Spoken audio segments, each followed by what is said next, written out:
Alright, so the first way that you can speed up your computer is by disabling shadows, animations, and visual effects.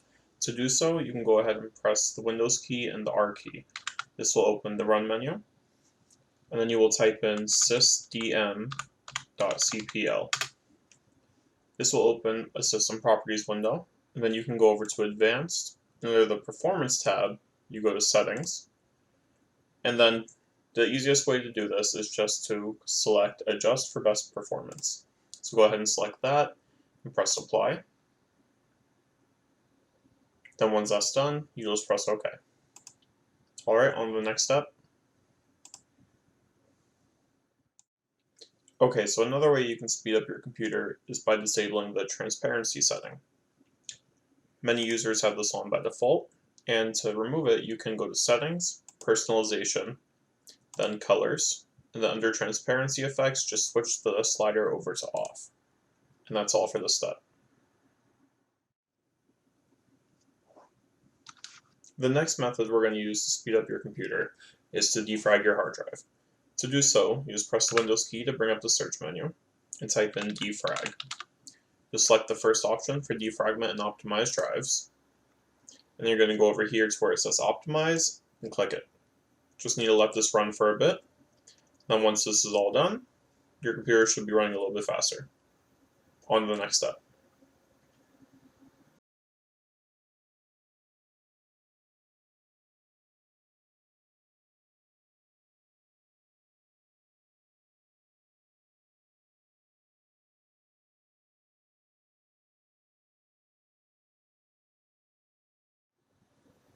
Okay, so another common thing that really slows down a lot of people's computers, especially people who are new to it, is the startup programs. So to fix this, you can press the buttons Control, Shift, and Escape. This will bring up your task manager, and just go over the Startup tab.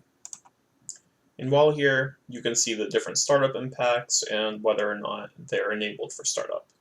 As you can see, my last BIOS time was 9.3 seconds. We could try and get that down by looking at the ones that are enabled, such as Razer App Engine, which I'll probably leave on because it's for my headset, but anything you see that you don't really need to start up. For example, if you're not using iTunes a lot and you have the iTunes helper installed, just disable that. And to do so, you could either click it and press disable, or you could right click and press disable. One thing that I've noticed that really impacts it is a lot of the, I guess, social ones. So you could, like, if you have Skype in your computer, that's really going to take a toll on your startup. Or if you have Discord, I disabled mine because it takes a lot. Steam is infamous, but I use it enough that it's worth, like, keeping on startup. But yeah, that's it for this step. Alright, so another way you can speed up your computer is by removing unnecessary files. And Windows has a built-in service for this. You can just press the Windows key and search for disk cleanup. Just wait for that to open.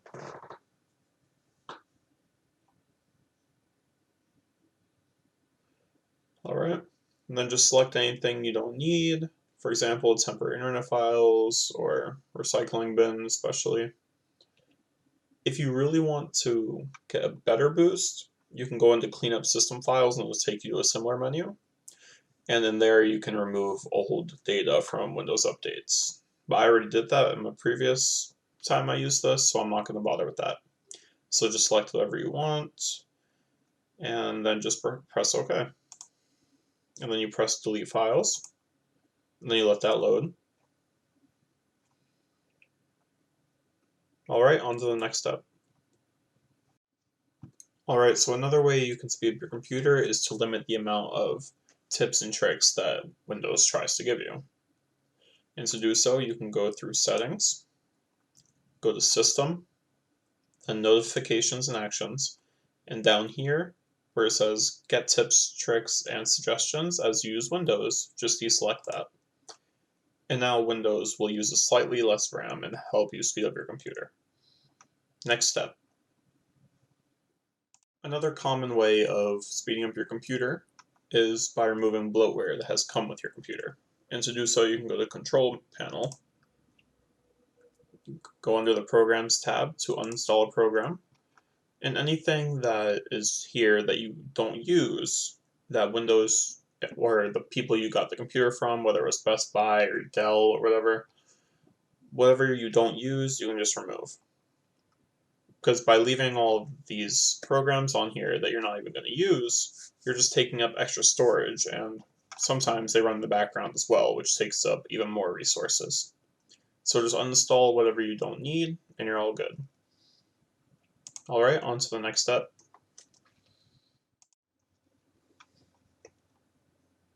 Another common way of speeding up your computer is to double check that you don't have any viruses or malware or any of that. There are many security programs that you could use. I personally prefer Bitdefender. It's a cheap-ish fee for about $40 a year if you get it on sale. It's a good service. And then you can just do a full system scan or a quick scan. I recommend a system scan to make sure you're getting everything. And I'm not sure about the other antivirus programs, but Bitdefender also has a built-in one-click optimizer, which you can also use to help speed up your PC. Now I've showed you a few ways to speed up your computer software-wise, but there are hardware changes that you can make as well that will boost your speed. The most used method is to increase your RAM, of course, and to do so I like to visit a website called crucial.com, and on that website they have a built-in scanner, so you don't have to know any of the specifics about your RAM compatibilities.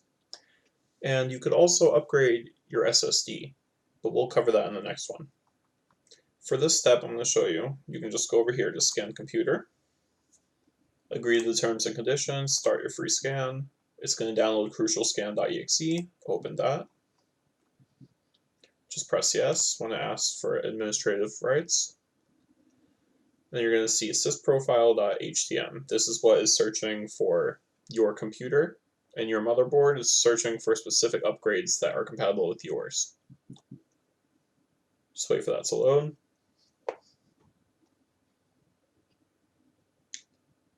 Alright, so now we can see that my system scan results, I have an Inspiron 5675, and it shows your hard drive data, it shows your current RAM, and the RAM that you can max out with. So for example, I have two 8GB in two different slots. I could max it out by getting a 16GB RAM in each slot, with a total of 32. This will vary depending on your device, but the more RAM you have, the faster your computer will run. There's also upgrades where you can upgrade your CPU, but if you're on a laptop, that may be a little more difficult. Picking up where we left off on the Crucial website, you can see that another way of speeding up your computer is by replacing your hard drive with a solid-state drive. Solid-state drives have performed way better than hard drives for a while now. The prices are steadily getting a little bit cheaper as well. You can get a good SSD for about $100 on Crucial. Some other sites may have a cheaper one. For example, the one that they recommend is right here. And if you scroll down, you can go to the SSD tab, see other ones that they recommend. Obviously, the bigger the hard drive or solid state drive, the bigger it is, the more expensive it's going to be. So like $339 for this one, $149 for this one. You don't have to go crazy. One of the main things that an SSD helps with is speeding up your computer by installing your operating system on it. What a lot of people do is they install their operating system onto the solid-state drive and then their files onto a regular hard drive. If you're on a laptop, this can be a little difficult because a lot of this is not as replaceable. But for you desktop users, this is a better option. Well, that's all for today. Thank you for watching. I hope that you have sped up your computer, gotten some good results, and leave a like, subscribe, and see you with the next video.